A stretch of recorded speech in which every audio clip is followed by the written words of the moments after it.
From the very day we are born, we have labels assigned to us. The very first words we hear outside of the womb are, "It's a boy," or "It's a girl." Our gender is our first label. It's not long after that we are given new labels. You may hear things like, "She's so cute," or "He's so handsome." And as we get older, we get even more labels. And these ones are based on comparing our development to others. "Oh, she's talking already. What a clever baby. Oh, he can bench press 150 kgs at 6 months. What a strong baby." Somewhere though, probably around school age, the positive words that we're so used to hearing can change to more negative ones. Children in the playground can throw around words like confetti. However, they spread less cheer and more fear. As a child, school and home are two of the most important spaces that we exist in. And for many of us, there was also a third space. And that space could be called a place of worship. Maybe a synagogue or a temple or a church or a mosque. For me, it was a church. For the last 34 years, church has always played an integral role and been an important space in who I have been and probably who I will always be. Religious spaces are not free from the tyranny of labeling. In fact, any religion you can imagine also uses labels. One label for those who are in, those who belong, and another for those on the outside, those who are not welcome here, those who are to be avoided by those who are included, at least until they are converted. In Christianity, the religion that I'm most familiar with, in church, the space that I'm most familiar with, the word, the term, the label to be avoided at all costs was the word sinner. Sinner was the term we used to describe those who were outside of the community. It was used by those who were inside of the community to make it clear that there was a difference between the two.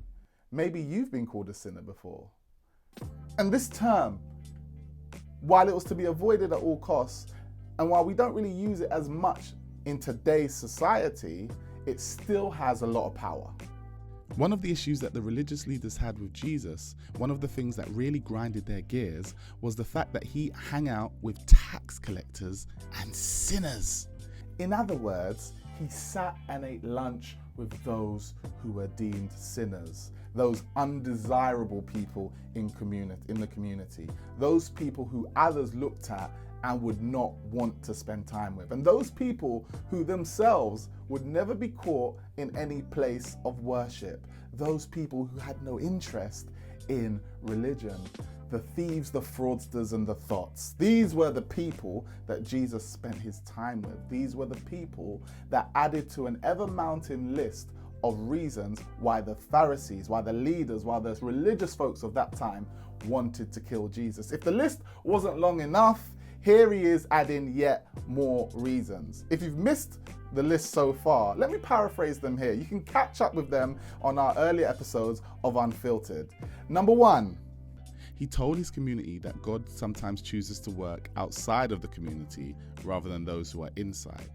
Number 2, he kept making statements and alluding to the fact that he is the Son of God and even equal to God. Blasphemy!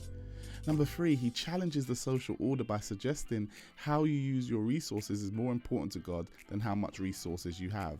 And number 4, where we are today, now he's bringing sinners, those who know there's no place for them with God, and giving them a different idea of themselves.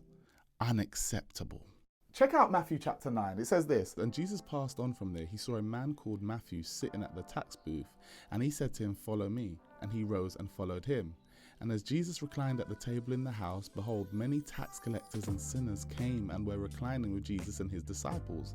And when the Pharisees saw this, they said to his disciples, "Why does your teacher eat with tax collectors and sinners?"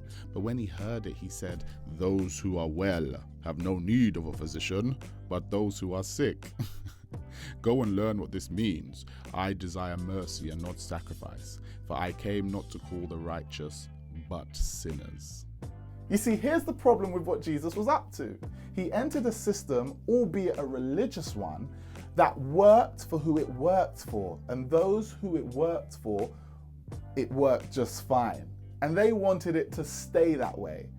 You see, they had good standing with people and with God, and they enjoyed that. They knew who they were, and everyone knew who they were. And those people who had deplorable, reprehensible, disgusting, abominable lives, they knew who they were. And no one was complaining. The sinners knew they were sinners, and the saints knew they were saints, and the system was just fine.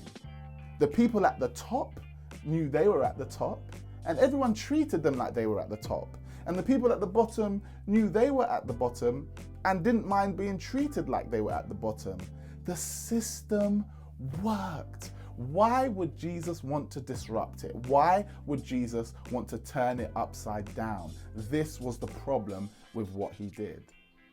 My friends, social order exists for a reason, right? I mean, it would be chaos without it, right? At least that's what those with the power would have us believe. They would have us believe that these systems are important so that everyone knows and plays their role.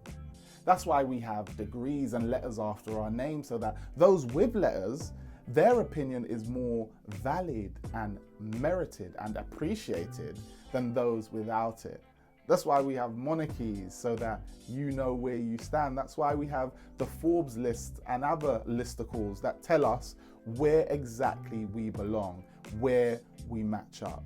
And so we subconsciously, almost unconsciously, accept these systems as matter of fact. And it's hard, it's impossible almost to imagine a world where these social structures didn't exist. But Jesus says, "Ban all of that." His mere presence alone amongst the downtrodden, amongst those labelled sinners, fills those individuals with every piece of self-respect and dignity that institutions, in this case religious ones, have robbed from them. So here's why the religious folks, at least partly, are so mad, are so outraged. You see, while they may act as though their outrage is based on Jesus' blasphemy, while they act as though it's based on the fact that Jesus is ruining God's reputation, oh, the irony, the reality is what they're really mad about is, what does it mean if he is right? What does it mean if he is correct? What does it mean for their position, their status, their highly revered place in society, if people start believing that everyone is equal? Where do they belong? What happens to them?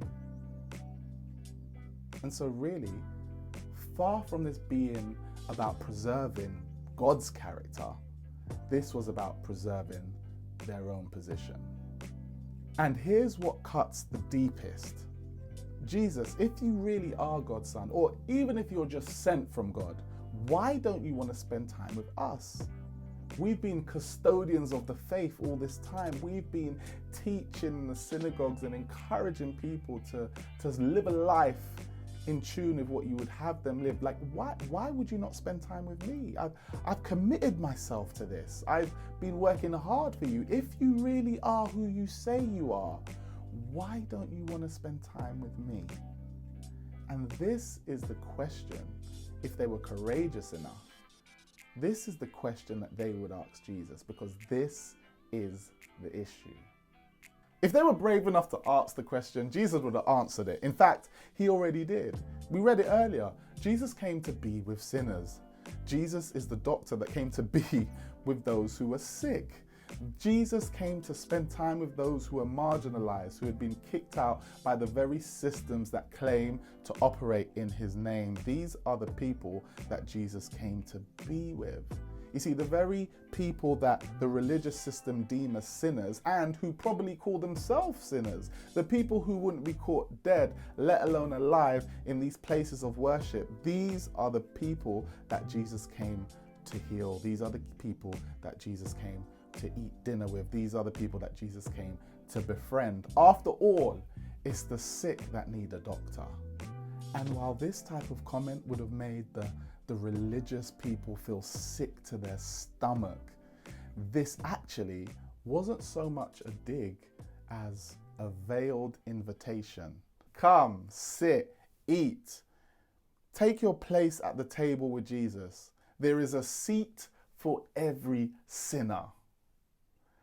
And that is the problem, isn't it? To sit at the table, to take a seat, to enjoy time with Jesus, is to admit that you are a sinner like everyone else.